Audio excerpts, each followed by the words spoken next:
try to make it easy on the editors at Skywatch by not doing that. All right, so what is spiritual warfare? Spiritual warfare is really the engagement with the spirit realm, these principalities and powers that the Apostle Paul wrote about. I mean, he made it very clear in Ephesians chapter 6. That's the letter that he wrote to the church at Ephesus, which is in Turkey, where he said, we wrestle not against flesh and blood. His point is, we're not wrestling against or contending with human opponents, even though we may see people of a different political party or a different lifestyle choice or a different skin color as the enemy. That's really not true. The true enemy of mankind, of all mankind, whether we realize it or not, it's not, us humans one against another. It's really these principalities, powers, thrones, dominions, cosmic rulers of this present darkness. Paul was talking about spiritual entities who have rebelled against the creator of the universe and who basically want to destroy humanity. And they're doing it by getting us to fight with each other. So Paul was trying to tell us, hey, look, spiritual warfare, guys, that's what this is about. It's against these principalities and powers. And it begins, for Christians, on our knees. It's hard because as humans, especially as men, we see a problem, we want to fix it. But we're operating in the natural realm, We've got our natural senses, we see a problem, we want to, and oftentimes that means fixing the person we disagree with. But that's not it. The enemy already wins if we already approach that other person with hatred. If we as Christians want to fulfill the one job Jesus gave us, which is to make disciples of all nations, we have to quit making ourselves a stumbling block between the people who don't know Jesus and him. All right. Well, you kind of answered the second question too, but maybe we can go a little bit deeper into it. What specifically are the principalities and powers that Paul speaks about? Are they? You said they're spirit beings. Now, are they? If you can just expand on that a little bit, maybe. The principalities and powers that Paul wrote about fall into a couple of different categories. I guess the easiest way to describe them would be fallen angels and demons. The difference between fallen angels and demons is a simple one. Fallen angels can manifest corporeally. We read in the Bible a number of times where angels interact with humans and do physical things. They eat a meal with Abraham. They eat a meal with Gideon. They fight with the citizens of Sodom and things like that. Angels can appear in physical form. They can actually do physical things too, because we read in Genesis chapter 6 about the angels who saw that the human women were fair and chose wives, or perhaps just took wives. Demons, on the other hand, are totally spirit. They need to inhabit a physical body in order to interact with us in the physical plane, they can oppress us, which can be a feeling of depression or dread, anxiety, stress. In the worst form, most intense form, demonic possession is when they actually overwhelm and take over a human. It's probably not as spectacular as what we see in the films, but there are cases where it does, having talked to deliverance ministers or exorcists, it sometimes gets that spectacular, that gruesome, that dangerous, that frightening. But those would be the powers, principalities, thrones, dominions. The way Paul writes about them, there's got to be some kind of a hierarchy there, because those are terms that could also be applied to human figures of authority. But in the context that he wrote, it's pretty clear he's talking about inhuman entities. Absolutely. Spiritual forces, cosmic forces. We normally don't perceive them as humans, and it's probably best that we don't. In fact, God made it pretty clear to Moses that he didn't want humans trying to contact the spirit realm. Do not consult mediums. Do not talk to necromancers, because we as humans are not prepared for the interaction. We see a being that is indescribably beautiful, a being of light, and we assume he's one of the good guys. But as Paul warned his readers, even Satan appears as an angel of light. The demonic realm, the spirit realm, they really don't have anything to gain by literally scaring the hell out of us. They would rather lull us into a false sense of security. Amen, brother. Amazing. So are the 70 sons of God from the Deuteronomy 32 worldview the same gods worshipped worldwide from India to Peru? Yes. And the interesting thing about that number 70 is that it doesn't necessarily refer to a specific actual number. Now, the Bible makes it clear that we were talking about the same ones, the gods of the nations, because in Genesis chapter 10, where we read about the sons, the descendants of Noah, the so-called Table of Nations, there are 70 listed there. But in the ancient Near East, not just with the Hebrew culture, but all across the ancient Near East, the Akkadians, the Amorites, everybody in the ancient Near East understood that 70 represented the complete set. In other words, not one left out. So, in fact, we see that number elsewhere in the Old Testament, like the 70 sons of Gideon who were slaughtered by, Abimelech. Even though Gideon, by the way, said, I don't want to be the king, I'll just make an ephod for myself and, stuff. But his son Abimelech, or, illegitimate son, his name means my father's the king. So, yeah, interesting. And he's the one, did Gideon really have 70 sons? It seems unlikely, but it means that all of them were killed except for the one survivor. So the number 70 means all of them. The Canaanites believed that their chief god, the creator god El, who his mount of assembly was Mount Hermon, which is the northern border of Israel, Lebanon, and Syria today, where the Watchers descended and made their pact to take human wives. He held court there with his 70 sons, the 70 sons of El. You go back a little further in history into about the time of Abraham, and there was a city in northern Syria by the name of Emar, not far from modern Aleppo, where scholars have dug up the clay tablets and found the records and all that. And there was an annual festival held in the spring where the people of Emar would sacrifice 70 lambs. This was usually done around the first day of the first month, the first of Nisan, about 2 weeks before the Hebrews would later celebrate Passover. They would sacrifice 70 lambs for Dagon, who was their chief god, who it was just El by a different name. Dagon and the 70 gods of the city, again representing all the other gods of the divine council, all the other gods other than the chief god, the king of the pantheon, Dagon. So you got the Canaanites believing there, the ancient Amorites of Emar with their 70 gods. The interesting thing about the 70 is that when God gave the feasts to Moses, let me back up, I'll save that for just a second. When God gave the law to Moses on Mount Sinai, but before he gave him the plans for the tabernacle, he did something interesting. He called Moses and said, okay, you and your brother Aaron, who was the high priest, Aaron's 2 sons, and the 70 elders of Israel, come up Mount Sinai. And so no one else was allowed near the mountain, because you touch the mountain and God would smite you. But Aaron, Moses, the 70 elders of Israel climbed the mountain, and this is in Exodus 24. They beheld the God of Israel, and he did not touch them. He did not harm them. They beheld the God of Israel and ate and drank. They had a meal up there on Mount Sinai, the 70 elders of Israel. Now, why did God do that? Because, now wait a minute, how is it possible? We're told that man cannot see the face of God and live. Well, this is where one of the examples in the Old Testament where we see the second power in heaven. We begin to get a picture of the Trinity in the Old Testament. Yes, God the Father in all his glory, when he passed by Moses, who was in the cleft of the rock, could not see his face because it's overwhelming. But God in the flesh, we see the angel of the Lord in the Old Testament in a number of places. That is God in a form that humans can perceive. And he called these men up his holy mountain and had a meal. It was a symbol of what was going to happen. It's a symbol of what's going to happen when we are finally restored to the divine council, when God finally brings us back into the divine council, which we got kicked out of when Adam and Eve disobeyed. But this was a message to the 70, meaning all the gods of the nations. This is what is in store for humanity. You're toast, and you're being replaced. It's like the prodigal son, the parable of the prodigal son.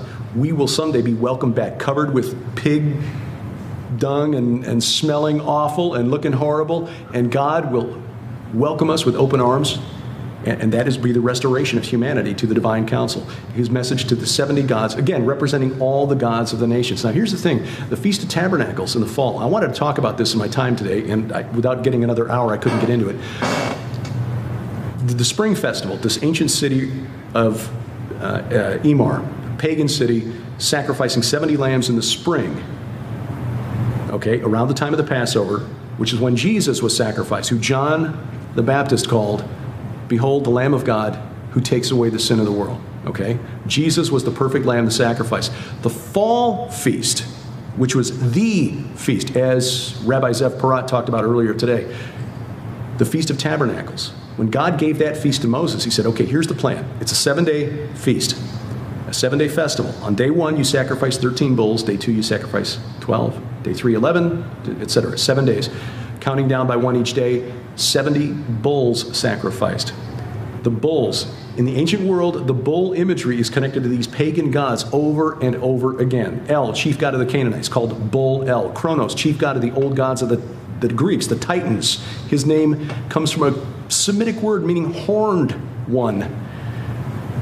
And yet God, giving the feast to Moses, said, okay, here's what Passover, here's what the Feast of Tabernacles represents. Represents God delivering his people from all the other gods of the world, all the other gods of the nations. 70 bulls, the complete set, not one left out. They are sacrificed. God has delivered his people from the pagan gods, all the gods that God allotted to the nations of the world. And as Zeb pointed out, when Jesus came the first time, he was sacrificed as the lamb at Passover in the spring. When he comes back, it's Tabernacles time, where God delivers his people from the gods of the nations. It's beautiful. That's amazing. It's just mind-blowing. How everything's so perfect and just kind of fits together like that is just, I know. Cold chills. All right. So it's like almost like you read this when I wasn't looking, because you're just going through my questions. Let me switch batteries before we dive in. Sure. Yeah, a lot of what we think we know about Tammuz and Semiramis comes from Alexander Hislop and his book, The Two Babylons, which was written in the 1860s, if I remember correctly. And he meant well, but he had an axe to grind against the Roman Catholic Church. And there's a lot of research that's been done since the 1860s, a lot of texts that have been found that he did not know about, could not know about, because they were still underneath the sand in Iraq and Syria. Like the text from Ugarit, not found until 1928. Some of those not translated until the 1970s, 1980s. So a lot of what we know about that period of history, he was drawing from Herodotus, the Greek historian, whose audience was very open to stuff that made the Orientals, Persians, what was left of the Akkadians and so forth, Babylonians, look bad, because Herodotus was writing at about the time the Persians were, marching to try to destroy Greece. So you got to take what Herodotus wrote with a grain of salt. Semiramis was probably an Assyrian queen whose name was Shamu Ramat. She ruled as regent for a little while in the late 9th century BC, which would be about 811, 810 BC to about 800 BC. Now, Hislop taught that she was the wife of Nimrod. Nimrod was the king of Uruk. Now, Assyria is northern Iraq, around Mosul and Kirkuk, where the Kurds live. Uruk was down in southeastern Iraq. That's where the Sumerians lived. The Bible calls it Erech, E-R-E-C-H. Uruk, U-R-U-K, is what is how scholars transliterate the name. But today we still call it Iraq. Same name. That's awesome. 5,000 years after Nimrod lived, it's the same name. But there's a period of history that scholars call the Uruk expansion, when that city in southeastern Iraq dominated the entire Fertile Crescent, as far north as southern Turkey. They controlled raw materials, trading posts. Basically, they dominated for almost 1,000 years all of the Fertile Crescent, from the Persian Gulf to the mountains of southern Turkey. Well, Nimrod would have lived somewhere in that period when Uruk essentially dominated the known world. But about 3100 BC, 3000 BC, suddenly it all fell apart. It all fell apart, and scholars say, and I'm trying to piece this together now, I'm doing some study on this, and I'm not well schooled on this, so take this as tentative. But something happened around that period of history that caused a real disruption in society. Scholars know this and say, yeah, okay, for some reason, these settled cities and something, there was some disruption there, and everything just kind of went to pieces for a while. Well, okay, that kind of sounds like what happened after the Tower of Babel incident, where God confused the languages and suddenly there was a real reshuffling of the societies. Again, is there any smoking gun? No, there's not. But Nimrod, second generation king of Uruk after the flood, was in southeastern Iraq. Shemu Ramat, queen of Assyria, which is northern Iraq, quite a distance away, and about 2,000 years after Nimrod died. So Nimrod and Semiramis, wrong millennium, wrong nations. Tammuz was Dumuzi in the ancient Sumerian, and he was another king of Uruk in and around the time of Gilgamesh. I forget the order on the Sumerian king list, but according to the legend, he was married to the goddess Inanna, Ishtar, and he was a king of a city called Bad Tibera. And the way the story goes, demons wanted to drag Inanna's son, who was the patron god of this city, Bad Tibera, to the netherworld. And Inanna said, don't take him, take my husband instead. And so Dumuzi got dragged down to hell. And he became the first of the ancient Near Eastern dying and rising gods. Down in the netherworld for 6 months, then back in, corresponding with the cycle of vegetation. When everything turns brown, oh, Dumuzi's dead. This went on for a long time, obviously, because Ezekiel saw it, the people weeping for Dumuzi, in the temple. And this would have been in the 6th century BC, around 590, 580 BC, because Ezekiel had gone off with the first wave of refugees to Babylon. So, well, they're weeping for the god because the vegetation is dead. And so he's down in the netherworld, and so they're mourning the loss of the god as part of a ritual. And then in the spring, when things begin to green up again, then everybody celebrates, and perhaps fertility rites. I've not studied this a lot. This took place at the Temple Mount.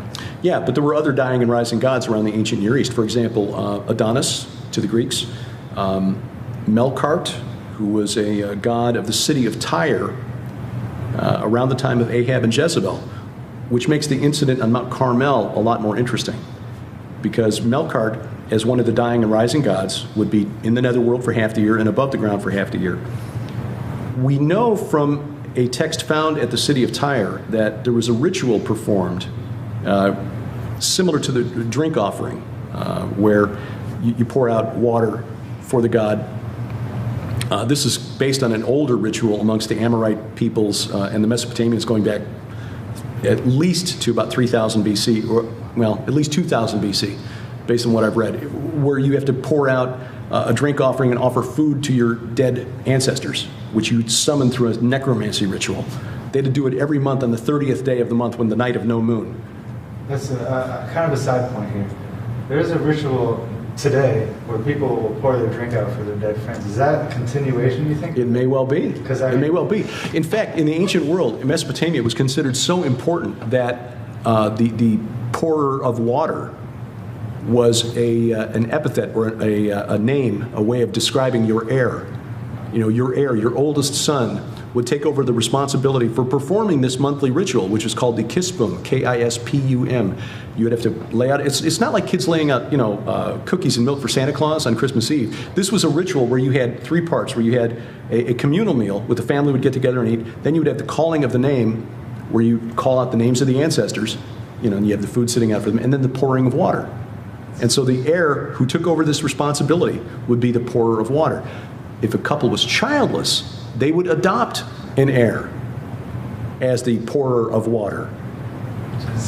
In some cases, they would make inheriting the estate of the soon-to-be deceased contingent upon him performing the ritual, because in ancient Mesopotamia it was believed that if your descendants didn't perform the ritual correctly and set out the food and the drink, you were condemned to eat dust and clay for all eternity.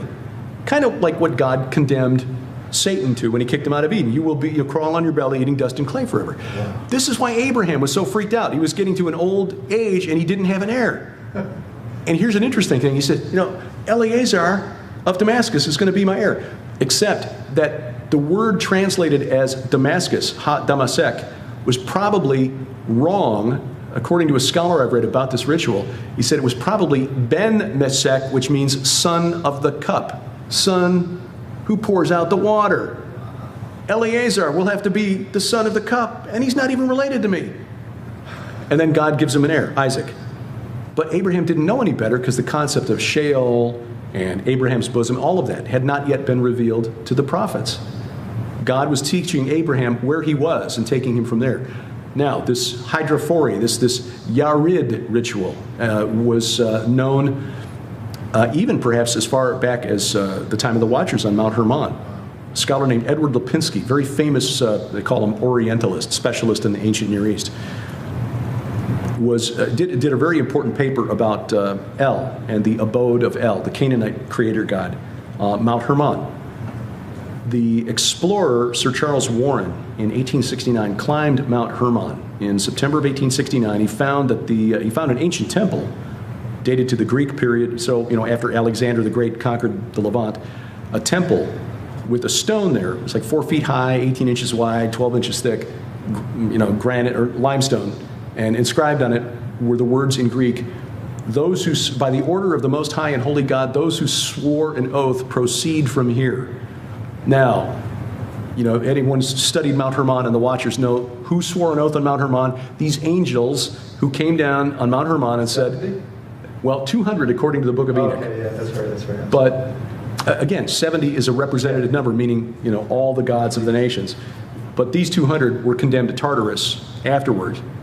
Those are the prisoners that Jesus proclaimed to in 1 Peter 3:19, when he was dead in the flesh but alive in spirit, went down and proclaimed to the prisoners. The Mount Hermon transgressors? He went down there and was like, hey. The way Dr. Michael Heiser puts it, he says, and I'm paraphrasing what Mike says, but it's like Jesus went down there and said, bet you didn't expect to see me here, but here's a newsflash. On the third day, I'm getting out of here, and you're still dead. So, the other thing that Sir Charles Warren found on the summit of Hermon is that the summit is scooped out, like it would have been basically excavated to receive these offerings, this Yarid, which is based on the same root as the name of the Jordan River.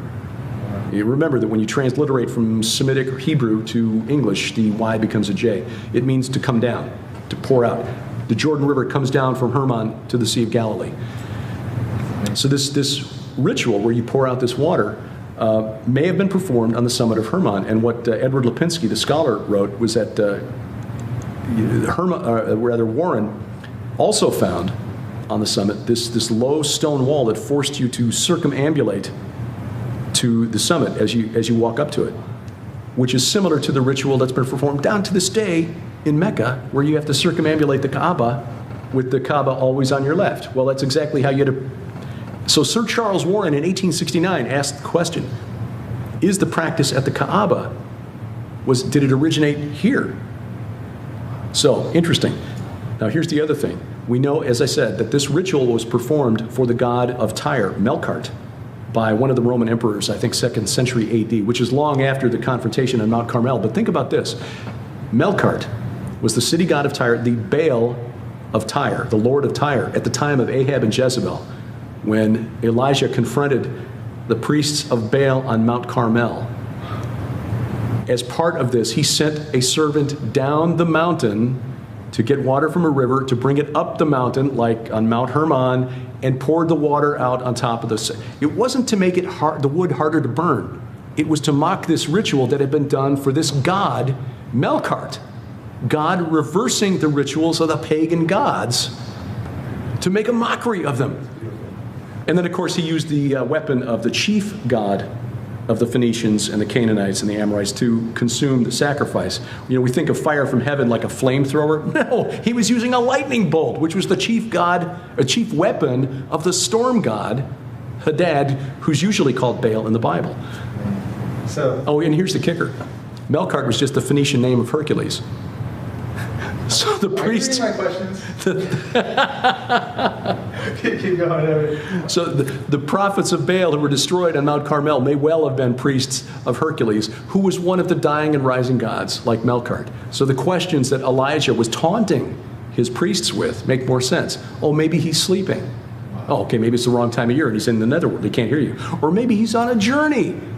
Remember the myth of Hercules, where he had to go perform these labors to redeem himself after killing his wife and children because Hera drove him mad. So maybe he's off, trying to collect, the golden fleece or whatever. I forget what the myth says, but it makes more sense when you understand what they knew back then that we have since forgotten because we don't have the worldview of the prophets and apostles. Amazing. Amen. You said El was the chief god of the Canaanites? Yeah, the creator god of the Canaanites. Okay, so is there a connection in the Hebrew translations? El is translated as Lord God, correct? Well, it depends. In some context, it Like probably does refer to, right. Is God in the flesh, right? El became the generic term for God in the Semitic world. Okay. In fact, it became so prominent that some scholars now are convinced that the name of the old god of the Sumerians, Enlil, Okay. which they used to believe was based on the Sumerian words En, which means Lord, and Lil, which means wind or ether or something. They're now believing that that's actually just a corruption of the Semitic Il Ilu, meaning God of gods. That, in other words, instead of being a Sumerian god, that Enlil, who was then replaced by Marduk in the Babylonian cosmology, which they just inherited from the Sumerians, more or less, was actually a Semitic god who was brought from the northwest, where we find Dagon, same god, different name, El, same god, different name, Kumarbi of the Hurrians and Hittites, same god, different name, Baal-Haman of the Phoenicians, same god, different name. Their points of origin all point to northern Syria or southern Turkey. Not far from the mountain where Baal, the storm god, was supposed to build his temple, Mount Zephon. So this old god, this El or Il Ilu, god of gods, this old, I argue, is actually Kronos of the Greeks, Saturn of the Romans, king of the Titans, who, like the Watchers from Mount Hermon, was condemned to Tartarus. 2 Peter 2:4 says that the angels who sinned were thrust down to hell. That's how most English translations read. But the Greek word translated hell is actually Tartarau, which means Tartarus, thrust down to Tartarus. In the Greek mind, that's a different place from Hades. That's a special level of netherworld prison reserved for the old gods, the supernatural threats to the divine order. Reading my questions. Seriously, this Tartarus hell is one of the things I wrote. No, Tartarus is a separate level reserved for those. That is the abyss. So a human dies without being saved. They go to hell. Yeah. An angel dies. They go to Tartarus. Well, I don't know if they die per se. I don't know that they will actually die until they're thrown into the lake of fire, the second death. But yes, there is a special prison that's reserved for them. Is that where Henry Gruver saw? Are you familiar with that story? I'm not. I've met Henry a couple times, but I've not heard that story. Apparently he was translated down there and saw them chant. Pretty amazing stuff. Well, it's similar to what Enoch reported in the book of First Enoch with the flaming mountains in the netherworld. 7 mountains or something like that? Yeah, the mountains in the netherworld that are burning, which relates to the stones of fire that God talked about in Ezekiel 28, the divine rebel from Eden who walked amongst the stones of fire. Are they separate entities, or is that Lucifer disguising himself? Is Lucifer Baal, pretty much? Well, I argue that Lucifer is Baal, and it's mainly because of the connections we see in the Bible. In Isaiah 14, Lucifer, which is really kind of a mistranslation. The Hebrew is Halel ben Shachar, which means light bringer, son of the dawn. Shachar was actually a deity in the Canaanite religion, dawn. But when Jerome translated the Bible into the Latin, the Vulgate translation, he used the Roman, or the Latin equivalent of light bringer, lux ferus, light bringer. And we English speakers have just sort of adopted that as a personal name, Lucifer. Well, again, it really just means light bringer. But Isaiah 14 says that what he was trying to do was to establish his mount of assembly in the heights of the north, the sides of the north, the uttermost north. There are a few English translations that actually get it right. This actually points back to the mountain that was sacred to the storm god, Baal. Or Hadad was his proper name. Baal just means Lord, which sort of became a proper name over time. But it was also considered sacred to the storm gods of the Hurrians, called Teshub, the storm god of the Hittites, called Tarhuns, the storm god of the Greeks, called Zeus, actually fought a major battle there against the god of chaos, Typhon, at Mount Zephon. Well, the phrase in Isaiah 14, translated sides of the north, heights of the north, uttermost north, Yarakate Zephon, is only used 3 times in the Bible. There, Psalm 48, where Mount Zephon was compared to Mount Zion, it's kind of some wordplay, actually. Har Zephon, Har Zion. But the only other place it's used is Ezekiel 38 and 39. You can tell I don't speak Hebrew. Ezekiel 38 and 39, and Ezekiel identifies that as the place from which Gog of Magog will bring his troops. You will come from the uttermost north. Yeah, you will come from Yarkate Zephon, Mount Zephon. Now, here's an interesting thing. Baal, the storm god, who was the chief god, the king of the gods, called a son of El in the Canaanite religion, but he became the king of the gods by defeating the god of death and defeating the god of the sea. Similar to the tension in Greek mythology, by the way, between the storm god Zeus, the god of the sea, Poseidon, and the god of death, Hades. In Canaanite religion, Baal had to defeat the god of death, Mot, and the god of the sea, called Yam, in order to become the king of the gods. The Greeks got their religion from the Canaanites. Well, Amorites, really, but... So anyway, that mountain, Mount Zephon, was so important to the Hebrews because it was so important to their neighbors in Canaan that Zephon became the word for the compass point north. In every other Semitic language from the ancient Near East, the word for north is Simal. But in Hebrew, it's Zephon. That's how important that was because of its relationship to that God.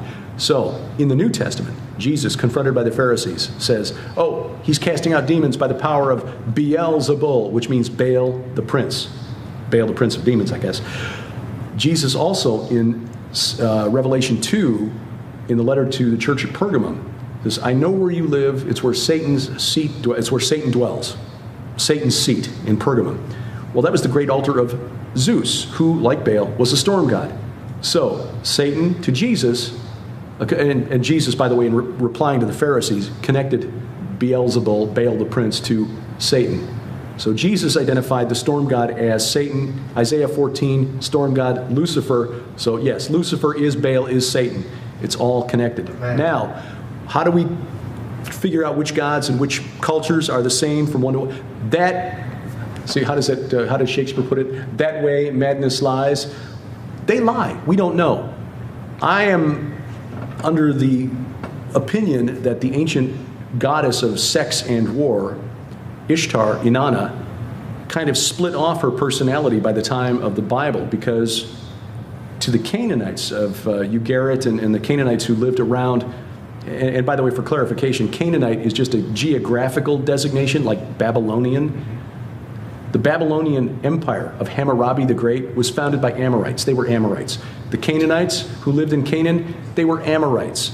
It's like saying I'm a Chicagoite because I was born there. No, I'm German, Swedish, Welsh, English. So the Amorites were the ones who lived directly, timeline speaking, it goes... From about 2000, around the year 2000 BC, the Amorites somehow emerged from a period of chaos in the ancient Near East, which is what we would call today Iraq, Syria, Jordan, Lebanon, Israel. The Amorites came out with Amorite kingdoms in control of all of that. Everything from what is now Iraq to northern Egypt. In fact, when the Israelites were in Egypt, they weren't Egyptian kings. They were under the rule of Amorites. Amorite names. In fact, there was actually a pharaoh during that period whose name was Jacob. Yeah. Yaqub Har, Jacob of the mountain. They don't teach you that. And the gods that they worshipped were Semitic gods. Baal, Astarte, Ishtar, Resheph, the god of plagues and archers and chariot warriors, who, and I didn't even mention this today, is Apollo of the Greeks and Romans. The gatekeeper of the underworld. Oh yeah, Revelation 9. He's the king of those in the abyss. Opens and lets them out. It's all connected. So the Amorites had this belief. They were the ones who worshipped their ancestors. They were the ones who worshipped the Rephaim and some of them through necromancy rituals. And God, when he confirmed his covenant with Abraham, said your descendants are going to go to Egypt. They'll come back in what did he say, the fourth generation, because the iniquity of the Amorites is not yet complete. He tied it to the iniquity of the Amorites. Guess what? The Amorites were also the forefathers of the Phoenicians, of the Arameans, who caused so much trouble after the time of David for Israel and for Judah. The Arabs. and the gods of the Amorites, who were still worshipped in Arabia into the Christian era, like the moon god, Sin, the war god, and this is what I was getting to with Ishtar and Astarte, split off a male aspect. So during the time of the judges, when Astarte, the goddess of sex, was worshipped, her male aspect, Athtar, the war god, was likewise worshipped. The gods of the Amorites continued to be worshipped in Arabia, and I argue in my forthcoming book that they formed a coalition that emerged from Arabia in the 7th century as a religion that will be the world's largest within the next 50 years. Amazing. All right, well, you just answered another couple more of my questions over here.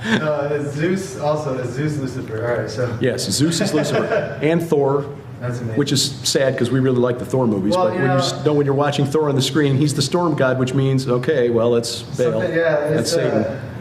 It's about those Marvel movies. Yeah, I used to love those, but something, ever since I became Christian, yeah. It's just something inside of me is like... And isn't it interesting the way Hollywood is beating this drum about the return of the Titans? Thanos, the Mad Titan, Sam Worthington, who was in Clash of the Titans and Wrath of the Titans, starred in a movie last year, went straight to Netflix called The Titan.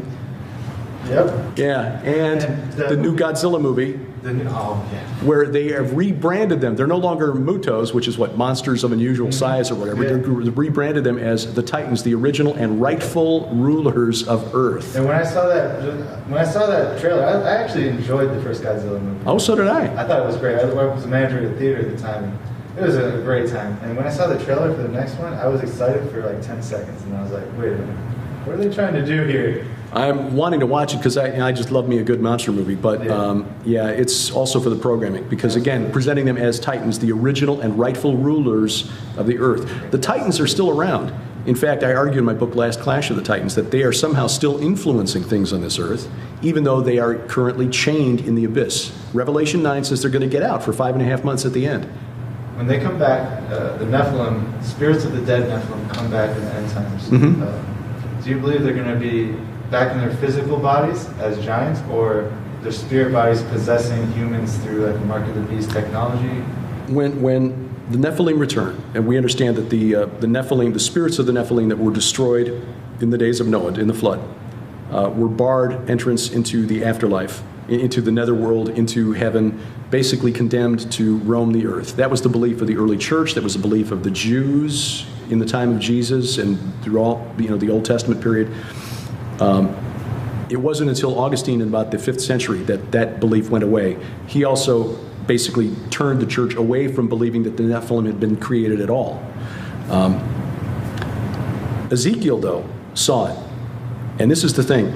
God bless people like L.A. Marzulli who've been, teaching this for a long time. He's right. The Nephilim are returning. Where I differ with L.A., and I've got to give him credit because without him and his book Nephilim, which was a novel that got me down this path, I wouldn't be here right now. But I think Ezekiel 39 is a clue, but you got to understand the worldview of the prophets to understand what Ezekiel was writing. In Ezekiel 39, he's writing about the culmination of the war of Gog and Magog, and Gog was the Old Testament Antichrist figure. Okay, he is the figure that John in the book of Revelation calls the Antichrist. That is the same war that culminates with the Battle of Armageddon, which is fought for the Har Moed, God's Mount of Assembly, which is Zion, the Temple Mount in Jerusalem. Ezekiel says, God said that he will prepare a place in Israel for burial of Magog, the forces of Magog. The Valley of the Travelers east of the sea refers to east of the Dead Sea, and it will block the travelers. The key is understanding that travelers in the Old Testament concept, the Old Testament world, were spirits that would travel or cross over from one plane of existence to another. In other words, the realm of the dead to the land of the living. And the places where he identifies east of the Dead Sea are places that during the Exodus, the stations of the Exodus, refer to a couple of places that are named for these interactions with the spirit realm. One of the stops in the Exodus, one of the stations of the Exodus is called Ovoth, which means spirits of the dead. It's based on a root word Ov, which means medium. The medium of Endor that Saul went to see was the Ov of Endor. In fact, one of the giants killed by David's men, Ishbi, they condense the word. Ishbi Benab is how it looks to us in English. Ishbi Ben Ov. Ishbi, son of the necromancer, son of the medium. And he was of the descendants of the Rapha, the sons of the Rephaim. The Rephaim were these spirits that the Amorites, the Canaanites, believed were the spirits of the mighty men who were of old, the ancestors of their kings. They were called in Canaanite texts, called by scholars the Rephaim texts, written about the time of the judges, where these Rephaim were summoned through necromancy rituals to the tabernacle of El, Mount Hermon, where El, they believed, would speak words of revivification to resurrect these spirits that were called warriors of Baal. And in these texts, they're described as warriors. They mount their chariots and they travel first one day and then another. And at dawn of the third day, they arrive to be resurrected. Like Jesus, who went down and preached and proclaimed to the spirits in prison until dawn of the third day, when he arrived, except that he really was resurrected. And Ezekiel, in Ezekiel 39, says, this is where these travelers will be buried. Another one of the stops on in fact, the mountain where Moses was led by God to get his only view of the Holy Land, the Promised Land. Climb this mountain of the Avarim. In Hebrew, that means travelers. Mount Nebo is the mountain of the travelers. It's right there across from Jericho in the plains of Moab. And that's where this demonic army will fall. Now, I believe that the Nephilim will return. I believe they're going to be the demons who possess a human army. I think by this point the restrainer will have been removed. The church will be removed. So I pray I'm right, that we won't be here for that day, because that's the day of Armageddon. And when this demonic army comes against Jerusalem to try to claim God's Mount of Assembly, just like Lucifer in Isaiah 14, I will establish my Mount of Assembly on Mount Zaphon, raise himself above the stars, the angels of God. On that day, when God personally takes the battlefield, which Ezekiel describes, the travelers will be destroyed. And interestingly, in that verse in Ezekiel 39, he says, then the world will know I am the Holy One in Israel. That phrase is similar to one that we see in the Old Testament many times. The Holy One of Israel. Ezekiel 39, after he destroys the Antichrist army in the Battle of Armageddon that ends the war of Gog and Magog, he becomes the Holy One in Israel because he's on the battlefield. So yes, that is when, the Nephilim have always been here. If they're the spirits of those who died in the flood 6,000 years ago, they've always been with us, because demons have always been with us. But on that day, they will be inhabiting the bodies of I believe, this army that comes against Israel. It will literally be an army of the evil dead. Like the ultimate zombie apocalypse. God puts a stop to it. And what does it mean when Ezekiel writes in Ezekiel 39:11, it will block the travelers? The word translated block is only used one other place in the Bible. It's in Deuteronomy, the verse that talks about thou shalt not muzzle an ox when he treads out the grain. Muzzle. I'm not quite sure what that means, but if we take it in context of what Paul tells us in 1 Corinthians 15, that we shall not all sleep, but we shall all be changed, we will be resurrected. Maybe that's what God is saying. I will block the travelers. They're dead and they are staying dead when the rest of us are resurrected into new glorified bodies.